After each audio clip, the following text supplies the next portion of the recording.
and welcome again to the Honor and Knowledge channel. And today we're going to be talking about what Sean Hannity, Larry Kudlow, and a lot of the other conservative talking heads need to stop doing. Recently I saw that both Sean Hannity and Larry Kudlow both were having discussions related to the 2028 Republican candidates for president. Both of them basically at the same time. I don't know if we had an email that went out to everybody that were Republican conservative talking heads. Now Larry Kudlow I don't consider a talking head. A lot of background in the economic world, financial world, but I was shocked by what he did. Sean Hannity I also think is a brilliant guy.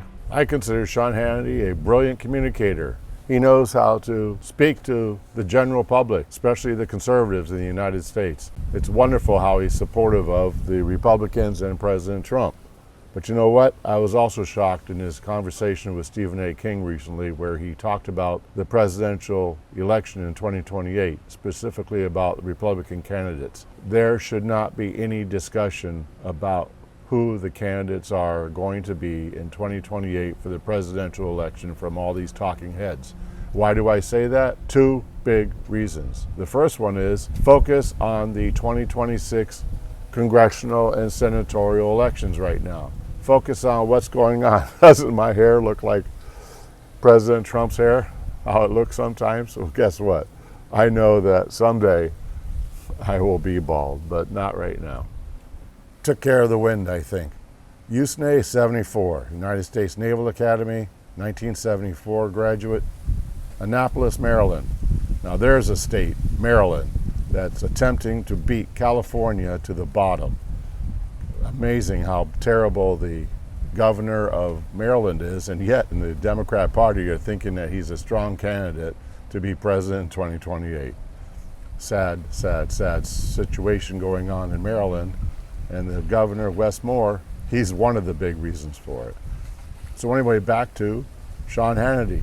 Brilliant communicator, has done a lot of good stuff for both President Trump and me and the United States, conservatives, Republicans. However, here is the big reason why he and Larry Kudlow and everybody else who's a talking head should not be talking about the 2028 presidential elections, at least as far as the Republican candidates are concerned. They're welcome to go talk about Democrat Party candidates. The reason is, it's outlined in this book, The Keys to the White House.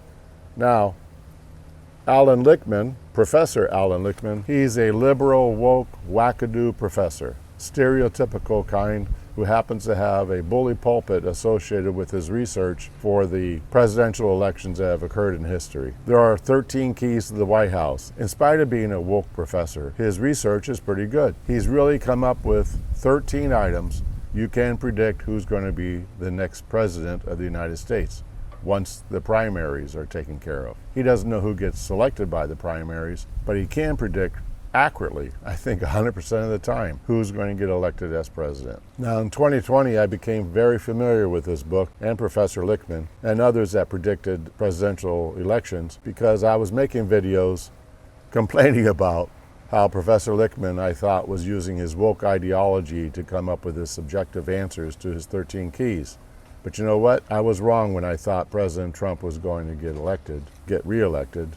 And I was wrong when I thought Professor Lichtman's prediction was going to be incorrect because I didn't take into consideration one of the things that Professor Lichtman doesn't talk about. The Democrat Party has a history of manipulating the vote. Why? The cities are typically controlled by Democrat machines now, and the Democrat machine figures out how to improperly, illegally steal the elections in the cities. So getting back to the keys to the White House, there are 13 of them. 8 of them have to be true for the party controlling the White House in order to get their candidate, whether they're a president up for re-election or a new candidate for presidential election. They need 8 of the 13 in order to win the presidency. If they only get 7, then the opposing party gets it. For example, one of them is the incumbent party candidate is the sitting president. Well, guess what? That's not what's going to happen in 2028. So right away, that one is one of the 13 against the Republicans and in favor of the Democrats. The one I want to focus on with regards to this video is there is no serious contest for the incumbent party nomination. Now, how did we see this go on in the Democrat Party with regards to President Biden? The way they took care of this one was, remember how foolish their primaries were? They got the one in South Carolina moved up. Congressman Clyburn made certain that President Biden overwhelmingly won the South Carolina primary, even though he wasn't going to do well at other places. And because of that win in South Carolina, the Democrat Party and the Democrat machine used that as an excuse, as the leverage in order to get the rest of the contestants against President Biden for his re-election bid to bail out. You and I both know that President Biden was probably going to fail his re-election bid, that President Biden may not have won his primaries. And if he hadn't won his primaries, then they would have lost two different points here. One of them was that the sitting president should be running for re-election. They wouldn't have had that one. And they would have obviously have had a serious contest in their picking of their candidate. So bottom line, Sean Hannity and Larry Kudlow and other talking heads in the conservative world are hurting the Republicans' chances of retaining the White House in the 2028 elections. We should not fall into that trap. We know that President Trump is very capable of figuring out who the right team is to win re-election in 2028 for the Republicans. Team being president, vice president, and the other people. He has forged a fantastic team right now in his administration, and he knows what to do for the 2028 election. He may not know it today.